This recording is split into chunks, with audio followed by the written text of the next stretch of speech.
Hyperbole never applied to Pat Wilkinson. It was no exaggeration to say that she was the best photographer, writer, publicist, cat mama, human mother, tree hugger, and friend. Her relationship with the Cat Club and with me all began with a cat named Missy. In 2016, after Pat's husband passed away, she was overwhelmed with loneliness.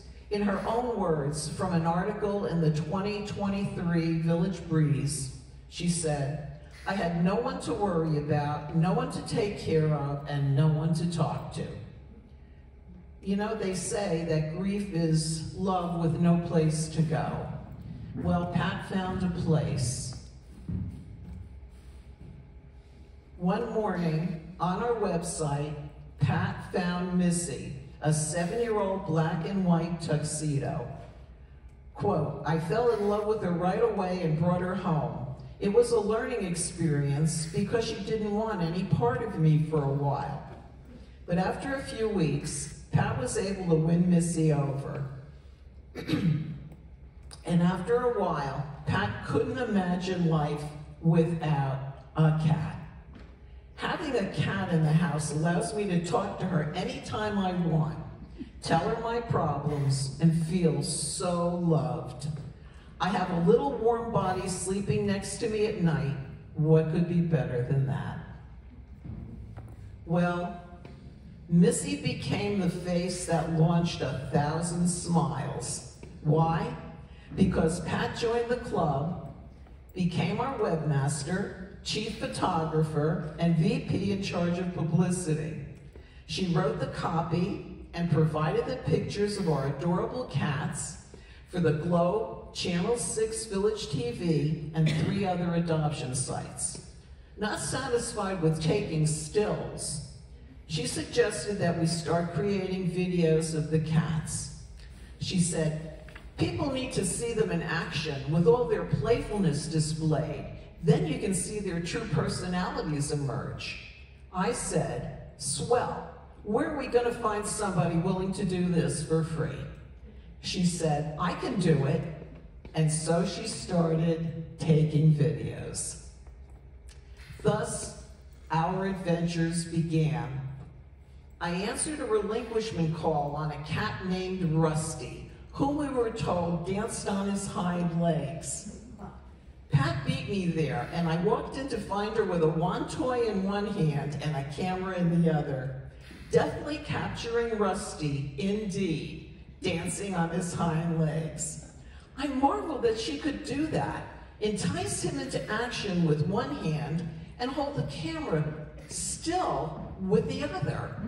In a few weeks, Rusty was adopted by his foster, Annie Chavez, and he's still with her to this day. Then there were the Laguna Beach cats. We received a call from a Laguna Woods resident who was about to take in 2 cats from her dear friend who was dying. The friend lived way up in the hills above Laguna Beach. I said to Pat, "I don't know about this. I've never driven up there." She replied, "Don't worry, I used to live up there. I know my way around." And she did. But what she didn't mention was how narrow and twisty the streets were. Yes, everyone's nodding. She said, "Go up that way and turn right." I said, "Are you sure? It looks so steep and it looks like a dead end. Oh my gosh, that car's coming right at us. There's only room for 1 car." "Oh, don't be such a baby, Bev. Pull over to the right more." "You mean into those garbage cans?" "Yes, it'll be fine. The people up here are used to that."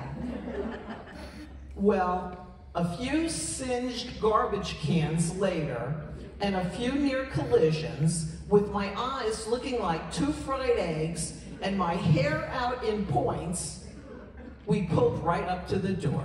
She knew where to go. The cats were very overweight and very dirty, and the owner was very, very ill. She assured us that the cats were provided for her for them in her will. Pat, without hesitation, took the lady's hand and said, "Don't you worry. We'll find good homes for them. It'll all be fine." And it was. We received one of the largest donations that we'd ever received from that at that point, and the cats again went to great homes. I offer these stories to illustrate that Pat wasn't just talented. She was generous with her talents, infinitely kind, and always up for an adventure. For many years, she was an officer of the Camera Club. She used those talents to help the History Center create a walking tour of the trees along the creek, and I'm sure many of you have seen and appreciated that work. Even though she was crazy busy, she joined a book club. But Pat didn't just join things. She invested herself in them. She left everything better than she found it. She loved living in Laguna Woods. She did everything she could to advance this community, and everyone who met her loved her for it. However, the biggest recipient of Pat's incredible gifts was the Laguna Woods Cat Club. Her videos considerably shortened the time it took to find loving homes for our kitties. She also created and produced videos for our foster tribute and our members' cats video, filled with artful collages and the gentlest, most poignant, most beautiful music. And I'm sure you all remember those. This last year, when lupus started taking its toll, she couldn't attend the showing. So I asked the audience to hold its applause. I called Pat, held up my phone, and treated her to the sound of thunderous applause from you, our members. This was followed by the arrival at her door of a bouquet of flowers in the shape of a cat in a basket. Even this grand show of gratitude couldn't match the gifts that her gifts bestowed upon us. But she said that was one of the happiest days of her life.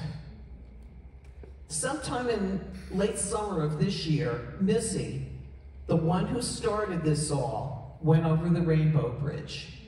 While in Dr. Rossetti's office, Pat, who really loved Dr. Rossetti, had an incredible experience.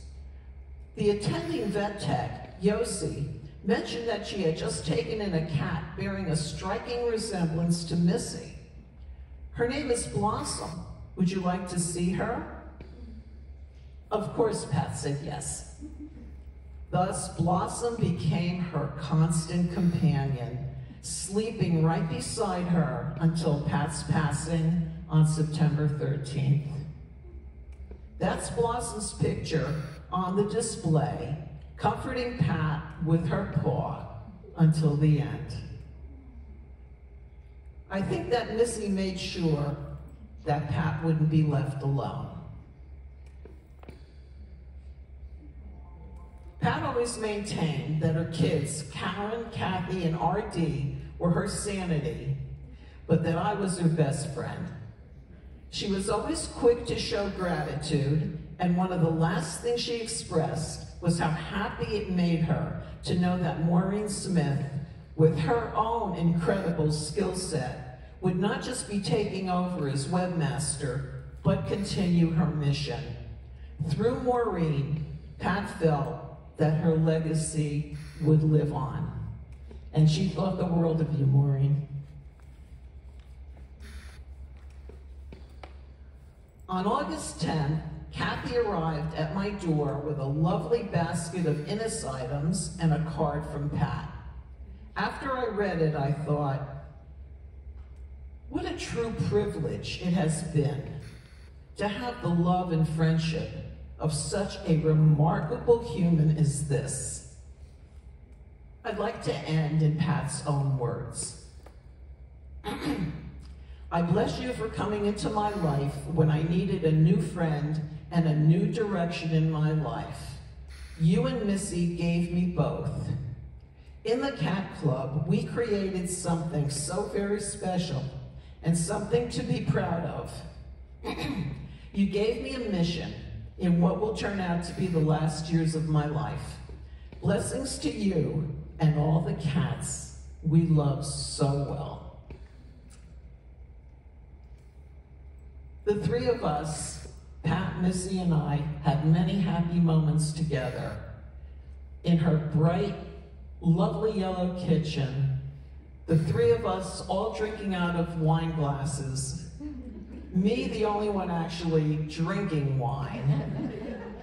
But we had some lovely moments, the kind of moments you can only have with a cat. And I feel that if Missy had been human, she would have made the best drinking buddy that anybody ever had. Here I think it would be most appropriate to stand and applaud a life well lived, no exaggeration, to Pat Wilkinson.